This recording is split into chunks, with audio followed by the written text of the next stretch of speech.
Thanks so much for clicking on us. She's Breland, I'm Rich, and Tyrod Taylor is heading to the bench. Breland, a lot of fans have been calling for this for a long time. So the question I have is this a knee-jerk reaction from Sean McDermott based on 2 straight losses? No, and he flat out said that, and he made sure to say that multiple times throughout the course of today's contest, that he makes every decision, as we have gotten to observe throughout the course of his tenure at One Bills Drive. We have gotten to observe that, and he, made sure to reiterate that today, that this was not a knee-jerk reaction. This was very methodically and very well thought out. Even though he did admit that he did not consult the other coaches. He did talk to Brandon Beane about it, but this was a decision he made on his own and was a decision that he had really thought out and really was not just going off of social media or whatever. It's interesting that he says he spoke with Brandon Beane about that, the general manager, because Tyrod Taylor's going to be owed a lot of guaranteed money should he be on the Bills roster by the 3rd day of the new league year, and that's going to be sometime in March. Right. So it appears to me that at 5-4, yes, they still are right now in playoff contention.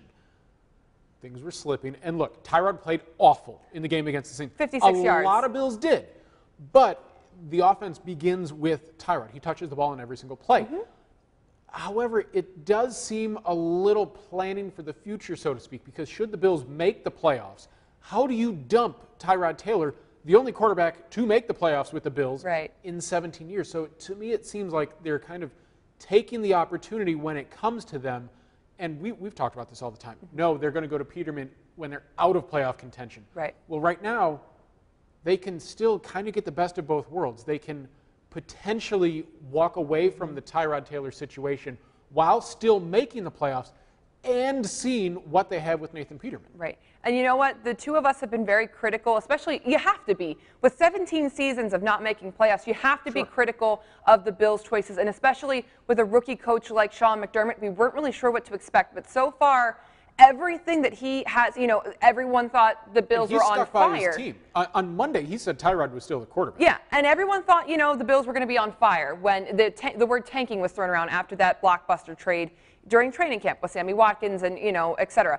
And it didn't happen. You know what I mean? And we have to start, and I have to start trusting Sean McDermott. Clearly, the things that he has put in place that everybody panics about, and you see Twitter just lighten up, turn out to be okay. Well, McDermott and Beane seem to actually have a plan, and they're sticking with it. And a lot of that plan is very hard decisions. Trading away Sammy Watkins during the preseason was a hard decision, but they got back a player who fit their system. It was E.J. Gaines on defense, and they got a draft pick for the future.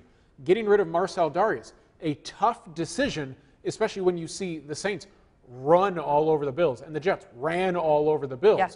A tough decision, but they get something in return, and they free up so much cap space that they can use for the future. So tough decisions, but it's funny. Good payoff. People are irritated by Tyrod being benched. How many of those fans wanted him benched or not even brought back last season? Yeah. Stop being hypocritical. And you know what? I think this is good. As you said, they can kind of test out Nathan Peterman and see what they have. Because with those 2 first-round picks, maybe this is the proof. Okay, do we roll with this guy, or do we package that and go top 5, get that quarterback? But it also, your quarterback is your guy. He is the face of your franchise. Everybody, everyone looks at Tom Brady, Carson Wentz, Aaron Rodgers, and you see your play caller is the face of your team. And I remember, it's not quite the same, but when I played high school field hockey, I was the captain, the senior captain. No, that was, I remember those press conferences. Those yeah, were tough. Right? Yeah, right? Those are super tough. Yeah. But I remember one day we just ate dirt, and it was a 9-0 loss, and the very next day we showed up to practice, they put me on JV, and they put every other senior starter on JV. Immediately, it was a message sent that anybody, a senior captain, can go down to JV and play a game on JV, and they're going to put freshmen up there. And it set a message that you need to show up every day and earn the right to win. Hate to quote Sean McDermott, but really, you need to earn the right to win. To bench your starting quarterback and put in a rookie that has seen a quarter, if that's generous, of NFL action sends a message not only to Tyrod Taylor, but to the rest of the team. You are replaceable, and if you don't want to show up here and you don't want to work and you want to put out effort that looked like that Saints game, you will be replaced by someone who will do the work for us. One thing I find really interesting is, can they go back to Tyrod? Is Right. the relationship severed? Is Tyrod broken mentally by being sat down for a rookie? What if Peterman's terrible? Like, what if he is very, very bad? Do all of a sudden the coaching staff start playing yo-yo with these? Do they look for a free agent? Colin Kaepernick, could he be coming in? He's available. He's not yet been a quarterback here. I mean, it's one of those, how do they play the balance game? Do they ride with Peterman the rest of the year? What if he loses 3 straight games? You know, and hopefully this kind of, Tyrod said it was lighting a fuel to his fire. He looked a little, there was a song by Rick Ross and talking about like showing the haters wrong, and Tyrod was like very animated during the entire thing. So he looked energized at practice and looked like as though he was working, and he said he's going to continue to work hard and try to be part of this team in any aspect that he can possibly be and show leadership. I mean, he is a captain of this team. So hopefully he steps up to the challenge, because now more than ever, people look at their captains in times of adversity like this, him being benched, to see what he does and what kind of leader he is. So hopefully he does step up and, you know, takes this role and takes it in stride.